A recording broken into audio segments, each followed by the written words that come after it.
L'Évangile nous l'annonce, celui qui a soif, je lui donnerai de l'eau. Celui qui est chargé, je le soulagerai de son fardeau. À celui qui est inquiet, je donnerai le repos. Voilà la grâce qui nous est faite, qui nous est annoncée en Jésus le Christ. Alors chantons. Nous chanterons pour toi, Seigneur, tu nous as fait revivre. Le 36-03, la première strophe.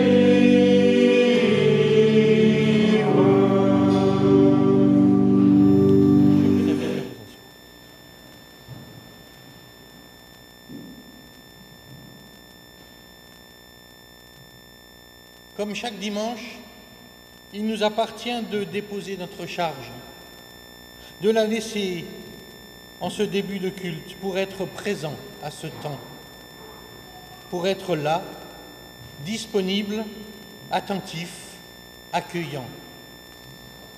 Déposons maintenant notre souci. Le seul risque que nous prenons, c'est de ne plus le retrouver en repartant. Je vous invite à prier.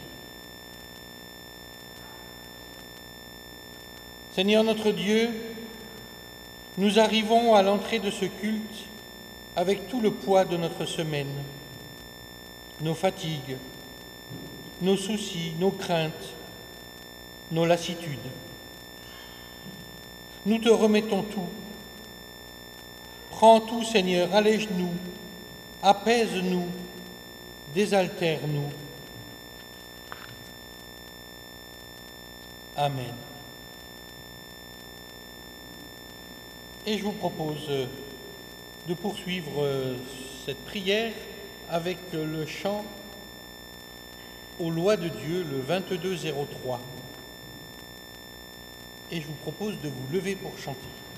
Oh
l'amour du Seigneur, je vous invite à le louer. Seigneur, je veux te louer, car tu es là ce matin au milieu de nous. Je ne te vois pas directement avec mes yeux, mais je crois que tu es présent dans chacune de nos vies. Tu nous rassembles comme un petit troupeau pour nous guider, toi le berger. Loué sois-tu pour ta parole qui nous éclaire et nous montre la voie à suivre pour nos vies. Loué sois-tu pour ce moment que nous passons en ta présence avec nos sœurs et nos frères. Cette famille, c'est toi qui nous la donnes. Béni sois-tu car en toi, nous pouvons nous appuyer les uns sur les autres pour marcher à ta suite. Nous voulons ensemble te louer et te célébrer par nos prières et par nos chants. Amen. Et je vous invite à rester assis et à chanter la deuxième strophe du 3603.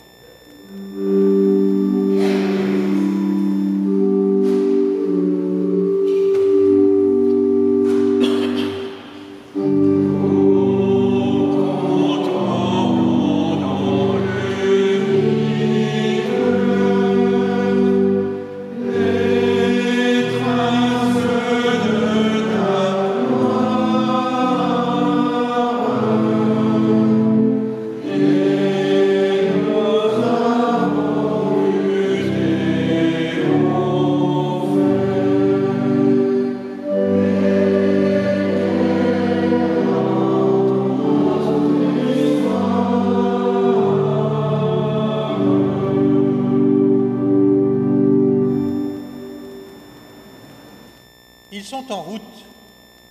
Quelqu'un vient dire à Jésus, « Je te suivrai partout où tu iras. » Jésus lui répond, « Les renards ont des terriers et les oiseaux du ciel des nids, mais le Fils de l'homme, lui, n'a pas où poser sa tête. » Jésus dit à quelqu'un d'autre, « Suis-moi. » Mais l'homme répond, « Seigneur, permets-moi d'aller d'abord enterrer mon Père. » Jésus lui dit, « Laisse les morts enterrer leurs morts. Toi, va annoncer le royaume de Dieu. » Quelqu'un d'autre dit encore à Jésus, « Seigneur, je vais te suivre. Mais d'abord, permets-moi d'aller dire adieu à ceux de ma maison. » Jésus lui dit, « Celui qui commence à labourer et qui regarde en arrière, celui-là n'est pas bon pour le royaume de Dieu. » Prions. Seigneur, nous voulons te remettre tout ce qui nous encombre, ce qui nous empêche de te suivre. Tu nous appelles à devenir artisans de ton royaume et nous sommes préoccupés par nos fausses richesses. Tu nous appelles à nous mettre en marche à ta suite et nous sommes retenus par nos peurs et nos habitudes. Tu nous appelles à oser la vie de l'Évangile et nous nous enfermons dans nos ténèbres et dans nos morts. Tu nous appelles à labourer le champ de notre monde et nous avons la nostalgie d'un passé où tout était mieux. Seigneur, pardonne-nous. Donne-nous ta liberté, ton courage et ta joie pour que nous apprenions encore et toujours à devenir des disciples qui marchent à ta suite. Amen.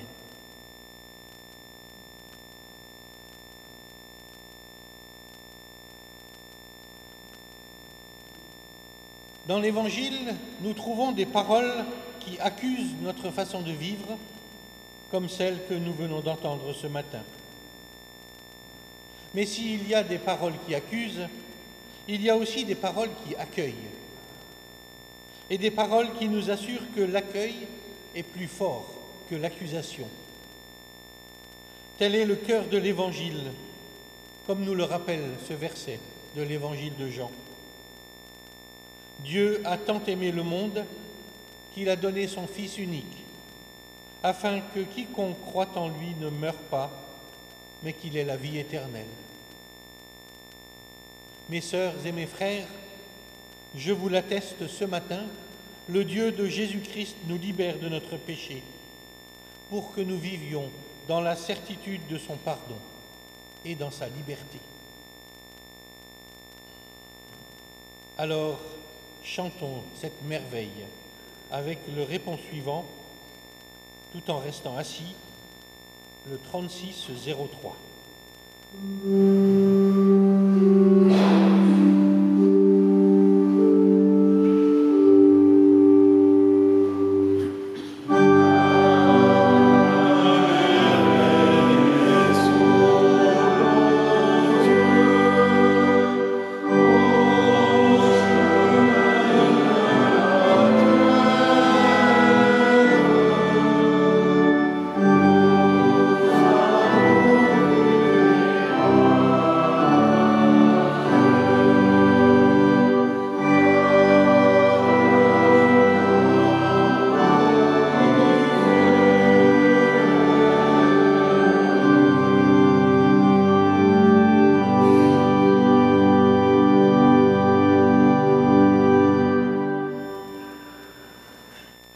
Je vous invite à prier maintenant avant de nous mettre à l'écoute des mots de la Bible.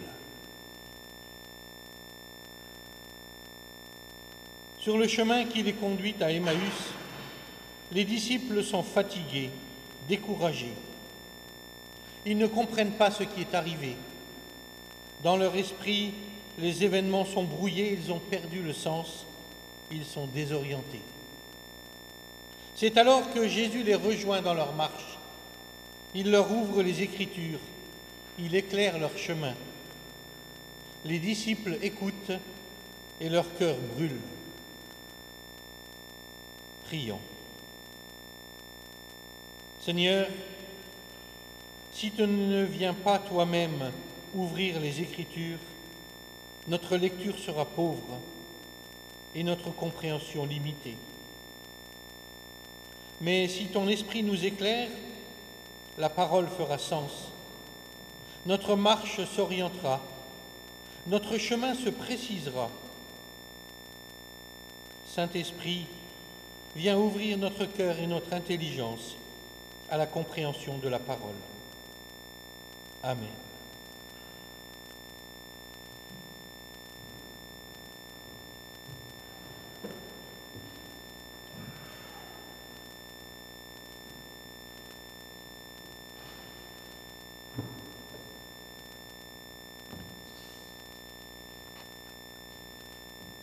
Dans le livre de l'Exode, nous lisons « Dieu prononça toutes les paroles que voici. Je suis le Seigneur, ton Dieu, qui t'a fait sortir du pays d'Égypte, de la maison d'esclavage. Tu n'auras pas d'autre Dieu en face de moi. Tu ne feras aucune idole, aucune image de ce qui est là-haut dans les cieux, ou en bas sur la terre, ou dans les eaux par-dessous la terre. Tu ne te prosterneras pas devant ces dieux pour leur rendre un culte, car moi, le Seigneur ton Dieu, je suis un Dieu jaloux. Chez ceux qui me haïssent, je punis la faute des pères sur les fils, jusqu'à la 3e ou la 4e génération. Mais ceux qui m'aiment et observent mes commandements, je leur montre ma fidélité jusqu'à la 1000e génération. Tu n'invoqueras pas en vain le nom du Seigneur, ton Dieu, car le Seigneur ne laissera pas impuni celui qui invoque en vain son nom. Souviens-toi du jour du sabbat pour le sanctifier. Pendant 6 jours, tu travailleras et tu feras tout ton ouvrage. Mais le 7e jour est le jour du repos, sabbat, en l'honneur du Seigneur, ton Dieu.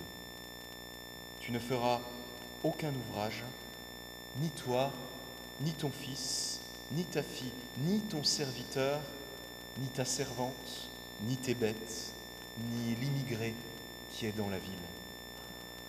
Car En 6 jours, le Seigneur a fait le ciel, la terre, la mer et tout ce qu'ils contiennent. Mais il s'est reposé le 7e jour. C'est pourquoi le Seigneur a béni le jour du sabbat et l'a sanctifié. Honore ton père et ta mère, afin d'avoir longue vie sur la terre que te donne le Seigneur ton Dieu. Tu ne commettras pas de meurtre, tu ne commettras pas d'adultère, tu ne commettras pas de vol, tu ne porteras pas de faux témoignages contre ton prochain, tu ne convoiteras pas la maison de ton prochain, tu ne convoiteras pas la femme de ton prochain, ni son serviteur, ni sa servante, ni son bœuf, ni son âne, rien de ce qui lui appartient.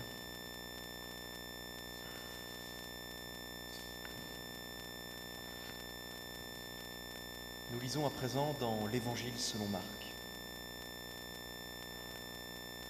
Jésus se mettait en route quand un homme accourut et, tombant à ses genoux, lui demanda : « Bon maître, que dois-je faire pour avoir la vie éternelle en héritage ?» Jésus lui dit : « Pourquoi dire que je suis bon ? Personne n'est bon, sinon Dieu seul. Tu connais les commandements. Ne commets pas de meurtre, ne commets pas d'adultère, ne commets pas de vol, ne porte pas de faux témoignages, ne fais de tort à personne. Honore ton père et ta mère. » L'homme répondit : « Maître, tout cela je l'ai observé depuis ma jeunesse. » Jésus posa son regard sur lui et il l'aima. Il lui dit : « Une seule chose te manque. Va, vends tout ce que tu as et donne-le aux pauvres. Alors tu auras un trésor au ciel. Puis viens, suis-moi. » Mais lui, à ces mots, devint sombre et s'en alla tout triste, car il avait de grands biens. Alors Jésus regarda autour de lui et dit à ses disciples : « Comme il sera difficile à ceux qui possèdent des richesses d'entrer dans le royaume de Dieu. » Les disciples étaient stupéfaits de ces paroles. Jésus, reprenant la parole, leur dit : « Mes enfants, comme il est difficile d'entrer dans le royaume de Dieu. Il est plus facile à un chameau de passer par le trou d'une aiguille qu'à un riche d'entrer dans le royaume de Dieu. » De plus en plus déconcertés, les disciples se demandaient entre eux : « Mais alors, qui peut être sauvé ?» Jésus les regarde et dit : « Pour les hommes, c'est impossible, mais pas pour Dieu, car tout est possible à Dieu. »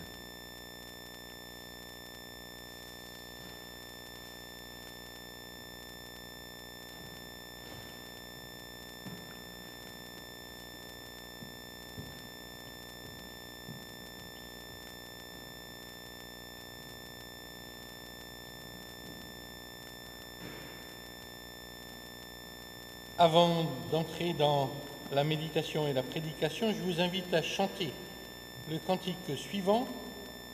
Nous allons le chanter debout, le 36-24, tous unis dans l'esprit.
Pour la prédication, ce matin, nous est proposé un texte extrait de l'Épître aux Éphésiens au chapitre 5.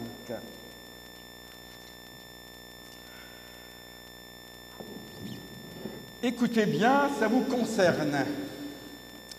Conduisez votre vie avec rigueur. Ne vivez pas comme des insensés, mais comme des sages. Ne passez pas à côté du temps, car nous traversons des jours mauvais. Ne soyez pas sans discernement, mais comprenez bien quelle est la volonté du Seigneur. Ne buvez pas de vin sans modération, tout à l'heure à l'apéritif. Vous passeriez à côté de votre salut. Soyez plutôt débordants de l'Esprit Saint. Dites entre vous des psaumes, des hymnes et des chants inspirés.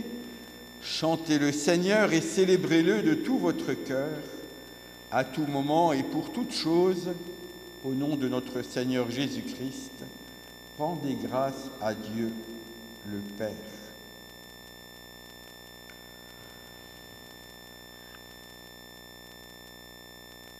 J'ai du mal avec ce texte, pas seulement à cause de l'apéritif. C'est que Paul est quelqu'un d'assez fatigant. D'ailleurs, savez-vous qui a inventé le télétravail ? C'est l'apôtre Paul. C'était en effet un infatigable missionnaire, bâtisseur des premières communautés chrétiennes. Il continuait à les encourager, à les soutenir, à les corriger à distance par l'envoi régulier de lettres. Celles que nous avons conservées vont constituer la plus grande part du Nouveau Testament. Par ce moyen, il pouvait, à distance, accompagner une dizaine de communautés, que ce soit celles de Corinthe, de Rome, de Colosse, d'Éphèse. Comme certains l'ont expérimenté depuis quelques années avec Zoom et d'autres applications, Paul pouvait ainsi démultiplier sa présence et continuer à entretenir des relations au loin. Mais la limite du télétravail, comme ceux qui l'ont pratiqué depuis 3 ans l'ont découvert, est qu'il brouille la frontière entre vie privée et professionnelle, entre temps de travail et temps pour soi. Alors qu'il devrait nous libérer, il peut finir par nous envahir complètement. Et il peut en aller de même pour l'usage de tous les nouveaux moyens de communication numérique, que ce soit les mails, les SMS, les appels commerciaux pour changer de système de chauffage. Ce qui a vocation au départ à nous libérer en accélérant la communication peut aussi nous asservir en massifiant la quantité d'informations. Ce qui doit nous donner la possibilité d'augmenter notre champ de relations sociales et notre connaissance du monde peut finir par nous submerger, par rendre nos relations plus nombreuses, mais aussi plus superficielles. Nous connaissons avec la télérelation la notion d'ami qui a été réinventée sur tel réseau social, comme nous avons réinventé la notion de disciple sur d'autres. En effet, le terme disciple signifie simplement celui qui suit. Et nous sommes capables de suivre ainsi des dizaines de mètres sur telle ou telle application. C'est le paradoxe du monde moderne qui nous a libérés de nombreuses tâches éprouvantes, qui nous a permis, du moins en France, de limiter le temps de travail à 35 heures pour entrer dans une société du temps libéré. Les machines, l'intelligence artificielle nous ont fait miroiter la promesse de remplacer les esclaves des sociétés antiques. Dans les sociétés les plus démocratiques du moins, il n'est plus guère de travailleurs qui passeront 12 heures par jour à s'exténuer au fond d'une mine dans des conditions sanitaires déplorables. Mais le revers de ce pacte, conclu avec la technique et que nous avons fini par nous laisser fasciner par elle, qui nous soumet tous au risque de succomber un jour ou l'autre à cette maladie moderne qu'est le burn-out. Et Paul, je vous en avertis, peut accentuer le risque de burn-out, parce que Paul est un agité, parce que Paul est un infatigable missionnaire, prédicateur, écrivain, à se demander parfois s'il n'était pas en fait un robot doté d'une intelligence artificielle. Cet homme avait la santé fragile et pourtant il va sillonner le bassin méditerranéen, les routes d'Europe et d'Asie. Il sera emprisonné, rejeté régulièrement, maltraité, pour finir peut-être en martyr à Rome. Et pourtant, inlassablement dans ses lettres, il encourageait, exhortait, recadrait les comportements et les dérives toujours renaissantes dans des communautés qui peinaient à saisir toute l'ampleur de la foi nouvelle.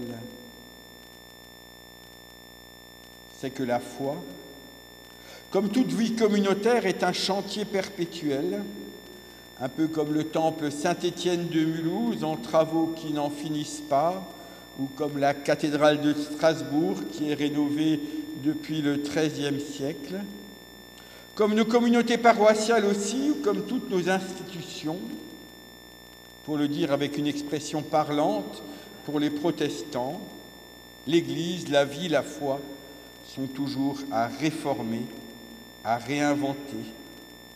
Et nous revivons cela à chaque époque.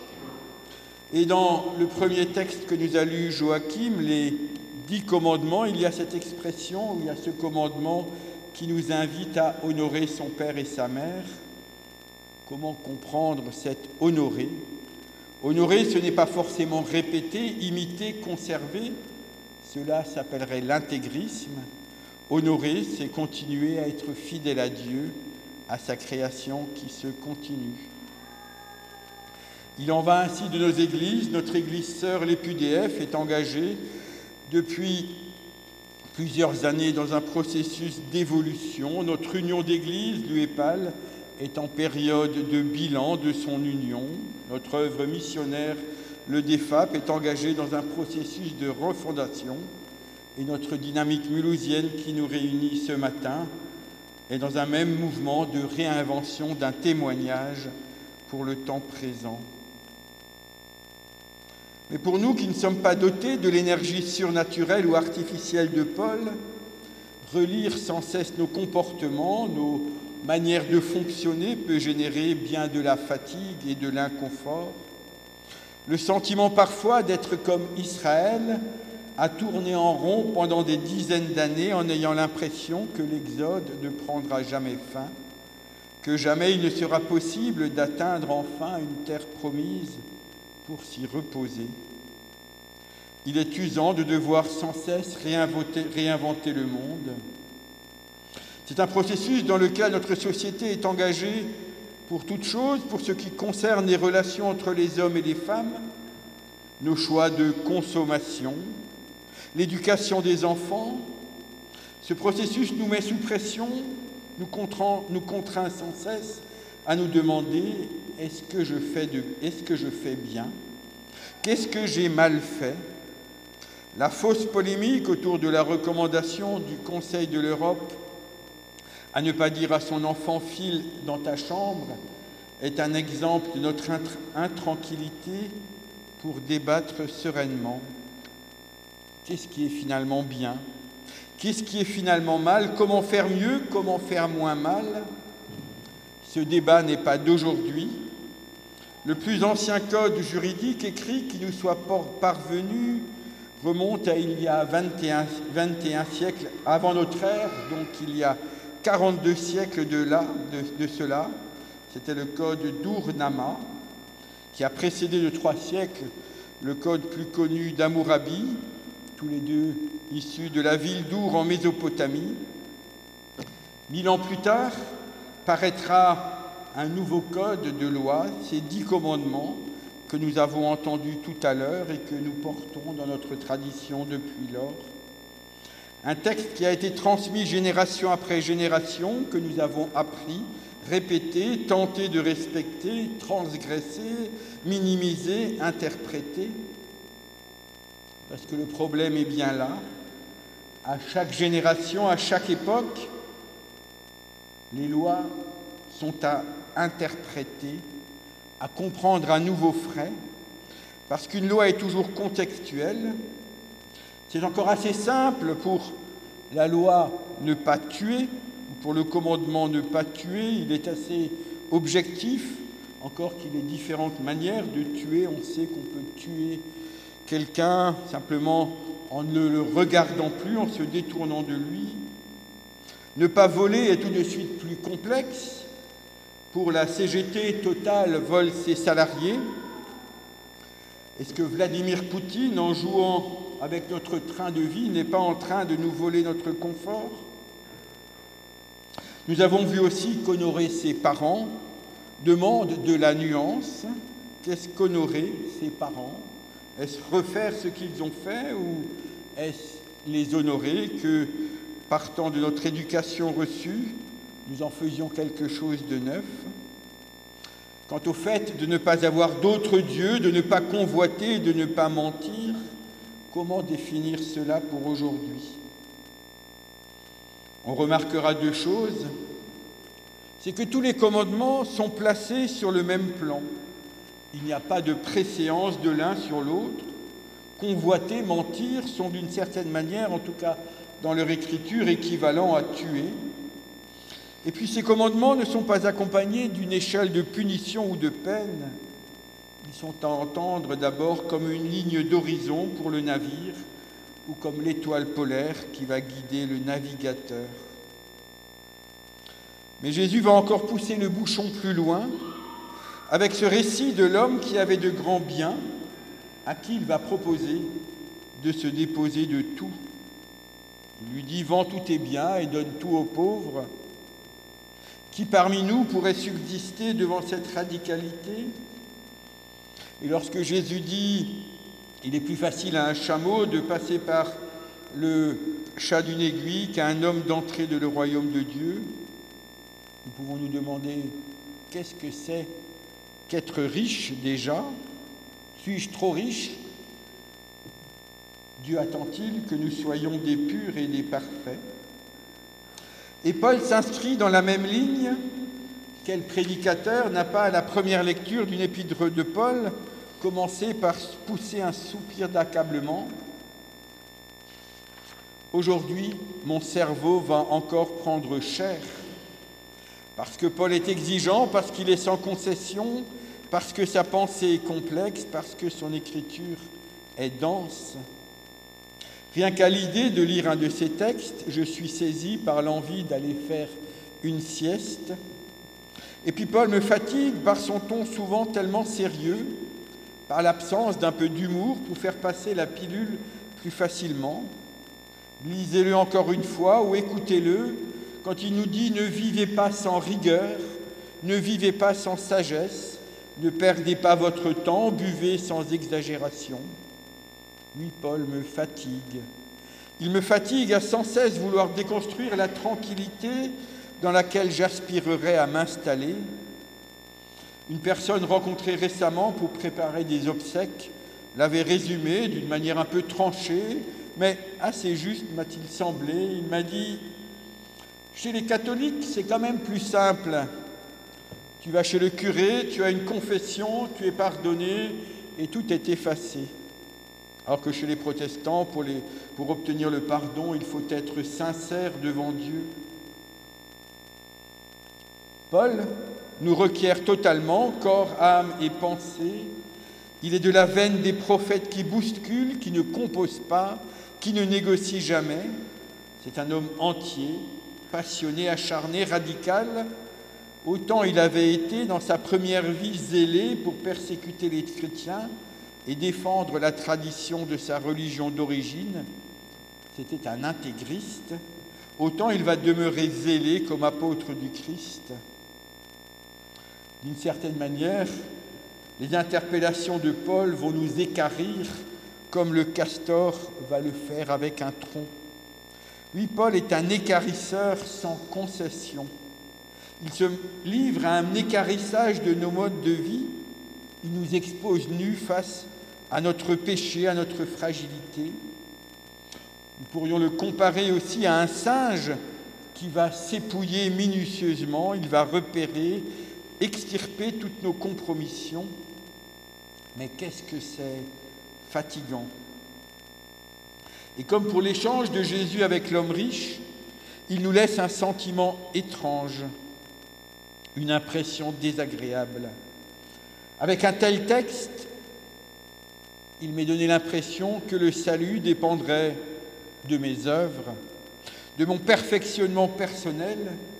L'impression est étrange parce que le même Paul va dire ailleurs, en Romains 8, « Il n'y a aucune condamnation maintenant pour ceux qui sont dans le Christ Jésus ». C'est que Paul est face à une double impasse. D'une part, il y a l'impasse de la loi qui ne peut pas sauver. C'est ce qu'il a découvert en Jésus-Christ, c'est ce que comprend l'homme riche qui cherche comment faire, que faire pour être sauvé. Jésus lui révèle qu'il n'y a rien qu'il puisse faire. D'autre part, la liberté qui, elle non plus, ne sauve pas. S'il écrit aux Éphésiens, c'est pour leur expliquer que s'ils sont désormais libres de la loi, la liberté n'est pas suffisante au salut, parce que la liberté peut se transformer en de nouveaux risques. D'une part, le premier risque de la liberté, c'est qu'elle peut provoquer une réaction de résistance à un Dieu qui serait trop libéral, un Dieu qui n'interdirait rien, ne servirait à rien. C'est une problématique que je rencontre souvent auprès des non-protestants auxquels je présente le protestantisme, en particulier aux jeunes en cours de religion. Comment cela? Nulle condamnation pour qui se confie en Christ. Mais si tout est pareil, si les bons et les méchants sont aimés de Dieu de pareille manière, à quoi bon croire en lui? Si je me comporte bien dans ma vie et que je n'ai pas une prime au mérite, pourquoi me fatiguer à faire le bien? C'est le sentiment de l'homme riche qui repart sans une recommandation claire. Lui pensait que le salut dépendait de l'obéissance à Dieu, d'un comportement moral. Le second risque de la liberté, c'est le relativisme, la licence morale. C'est la question de Dostoïevski.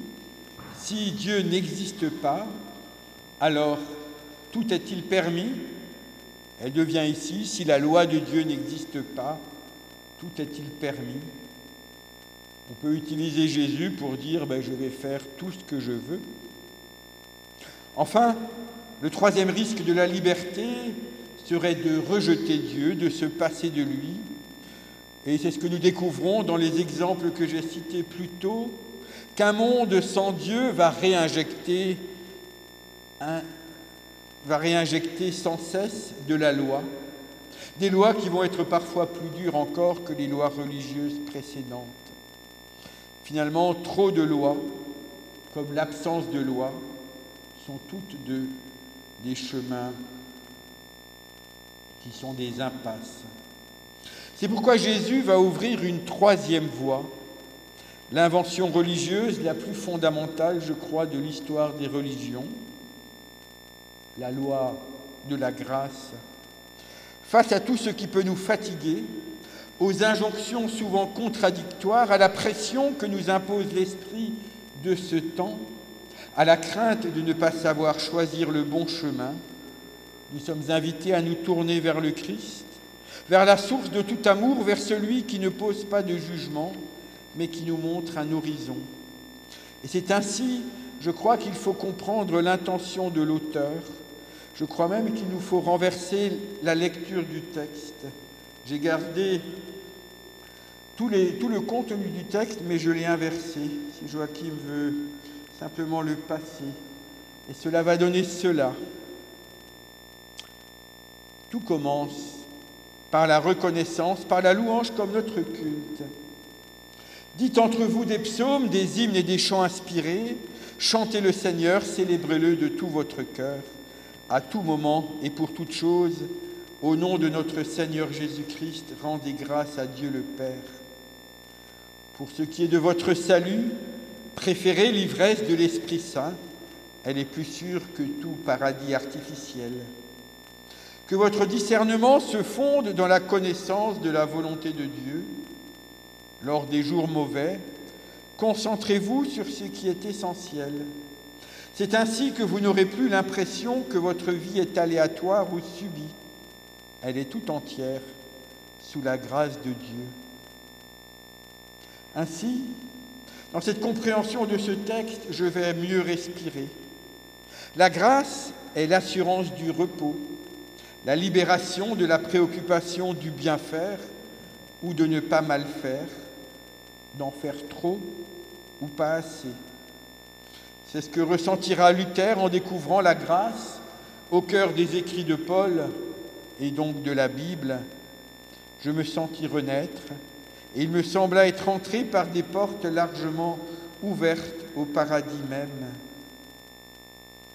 Depuis toujours, l'homme balance entre deux impasses. D'un côté, le sentiment d'être un fétu de paille ballotté au gré du hasard ou de la volonté de divinité, de force qui le dominerait, de subir sa vie. D'autre part, la volonté de se faire lui-même Dieu, de se passer de Dieu, de contrôler sa vie. Ce sont l'une comme l'autre des impasses. Mais par la vie et par la mort de Jésus et par sa résurrection, a été manifesté pour nous un Dieu qui n'attendait plus la soumission de l'homme et qui ne prononçait pas non plus son abandon à son propre sort, mais un Dieu qui s'est impliqué à son service, qui l'inspire et le guide par grâce, par amour. Amen.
C'est dans cette grâce, dans cet amour de Dieu, que je vous propose de dire avec moi la confession de foi qui s'affiche.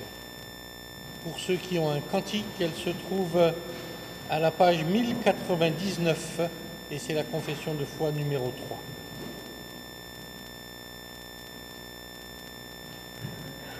Ensemble, disons, je crois en un Dieu Père, dont la parole soutient la vie des hommes et oriente leur histoire, il est leur vie.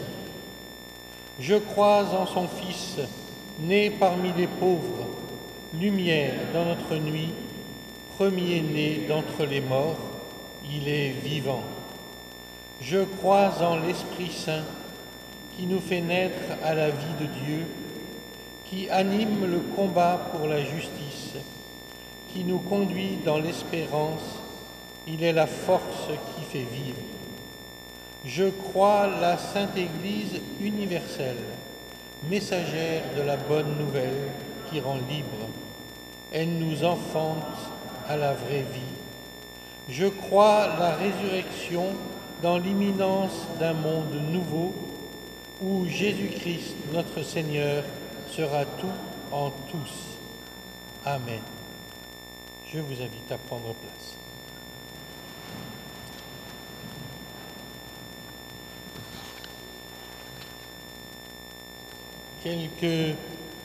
Quelques annonces maintenant. Vendredi dernier, le 14, a eu lieu un culte d'action de grâce à la mémoire de Hélène Goetz, née Wagner, ici même.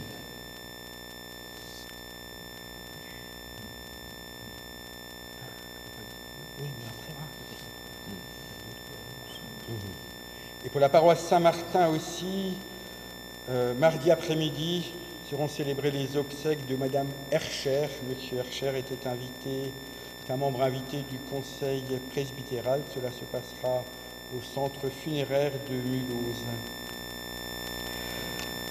Ce soir, je cherche l'horaire, il y a la compagnie de la Marelle qui... Ah non, ce soir c'est à Riedisheim, mais je ne trouve pas l'horaire, il y a des affiches à la sortie. 17h ? C'est à 17h à Riedisheim, au temple de Riedisheim, compagnie de la Marelle, un texte sur Paul qui sera mis en scène. Demain soir à 18h30, étude biblique Ilzac Saint-Marc, mais ouvert à qui le veut, ce sera à 18h30 à Ilzac. Mardi soir à 19h, Francis, ici réunit toutes les personnes qui voudraient être bénévoles pour l'entretien, pour l'accueil à nos cultes, pour les apéritifs, pour tout ce qui est à faire ici sur le site, ici mais aussi à Ilzac. Ce sera donc à 19h, ici à Saint-Martin, réunion des bénévoles. Samedi 22 octobre à 14h, c'est Céline Sauvage qui vous invite pour le bibliologue à Ilzac. Si vous n'avez pas pu assister à la représentation de la compagnie de la Marelle ce soir, il y a une deuxième chance à l'église catholique de Cernay samedi prochain, et là ce sera à 20h. L'équipe des bénévoles du repas des étudiants de la dynamique cherche d'autres bénévoles. C'est pas qu'on en ait chassé quelques-uns, mais on aimerait bien pouvoir agrandir un peu cette équipe. Donc ce repas qui a lieu tous les vendredis à 19h le soir à destination des étudiants en difficulté, c'est essentiellement un moment de rencontre et de partage, le repas étant une forme de rassemblement et un prétexte pour se retrouver. On cherche des bénévoles qui soient prêts à entrer dans l'équipe pour préparer une fois de temps en temps, soit une entrée, soit un plat principal, soit apporter du pain et du fromage, ou soit un dessert, pour une quinzaine de personnes à chaque fois. Voilà. Étudiants, une dizaine d'étudiants et 4 ou 5 bénévoles qui accueillent et écoutent ces étudiants. Si cela vous intéresse, je suis à votre disposition.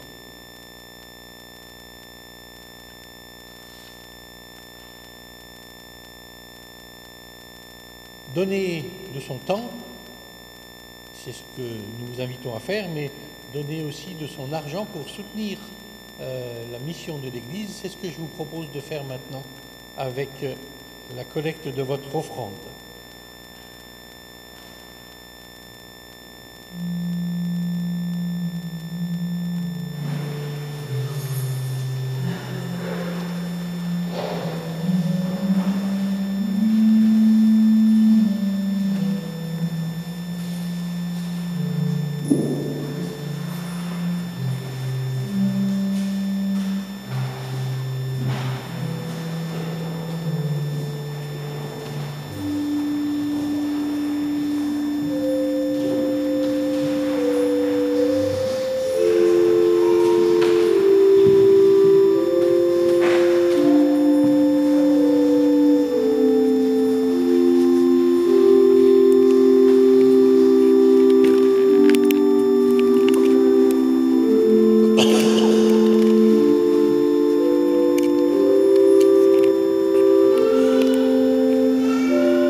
Seigneur,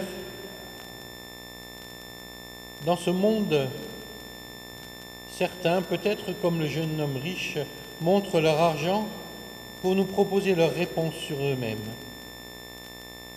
Dans ce monde, d'autres n'osent pas poser cette question parce que leurs vêtements en lambeaux, la tente qui leur sert de maison, semble tout dire d'eux. Pourtant, cette profusion ou ce manque cruel d'argent ne dit rien sur les personnes. En tout cas, rien sur leur vraie richesse. En tout cas, rien sur l'amour que Dieu leur porte. Ces pièces et ces billets dans ces paniers sont là pour dire « Seigneur, je me débarrasse de cet argent parce qu'il ne vaut rien, puisqu'il ne dit rien de définitif sur les personnes. Seigneur, nous te faisons offrande, parce que l'argent prend de la valeur quand il devient occasion de dire notre attachement à toi, quand il devient occasion de partage avec nos sœurs et nos frères, quand il devient instrument de justice dans ce monde qui en a tant besoin.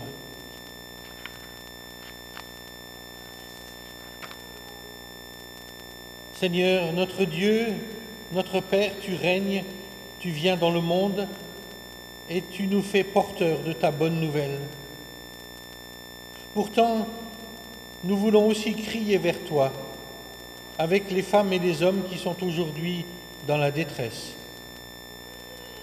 Nous te prions pour les prisonniers, les torturés, les exilés et les réfugiés de tous les pays, pour les étrangers qui viennent dans notre pays sans y trouver de place. Nous te prions pour les peuples victimes de la guerre, souffrant de faim, de misère, pour les travailleurs de notre pays qui sentent leur emploi menacé. Nous te prions pour les jeunes angoissés de leur avenir et les parents inquiets pour l'avenir de leurs enfants. Nous te prions pour notre communauté, celle de nos paroisses rassemblées ici. Aide-nous à être unis en tout, à porter le témoignage de l'Évangile autour de nous, à être porteurs de paix et d'amour, à être les enfants d'un même Père. Et c'est à lui que nous nous adressons maintenant, toutes et tous ensemble, avec les mots que Jésus nous a laissés. Je vous invite à venir.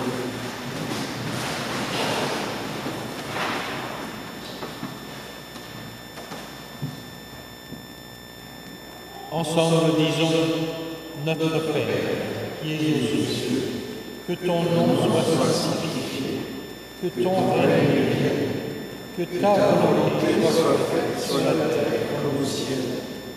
Donne-nous aujourd'hui notre pain de ce jour. Pardonne-nous nos offenses, comme nous pardonnons aussi à ceux qui nous ont offensés. Ne nous laisse pas entrer en tentation, mais délivre-nous du mal, car c'est à toi qu'appartient le règne, la puissance et la gloire pour les siècles des siècles.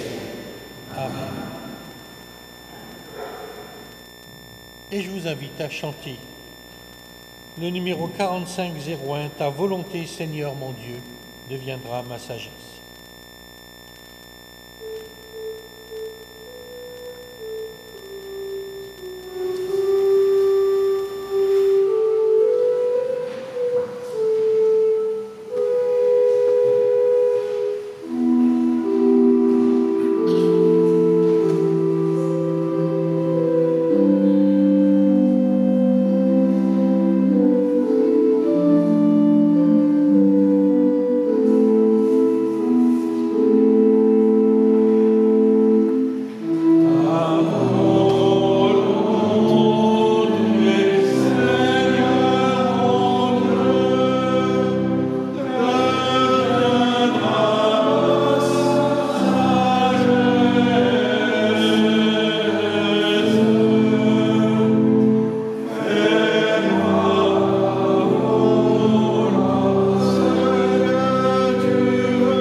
Notre Seigneur Jésus-Christ dit, je vous laisse ma paix, je vous donne ma paix, que votre cœur ne se trouble pas.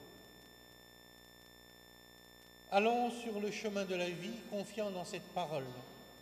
Le Seigneur nous accompagne et nous garde dans son amour. Amen.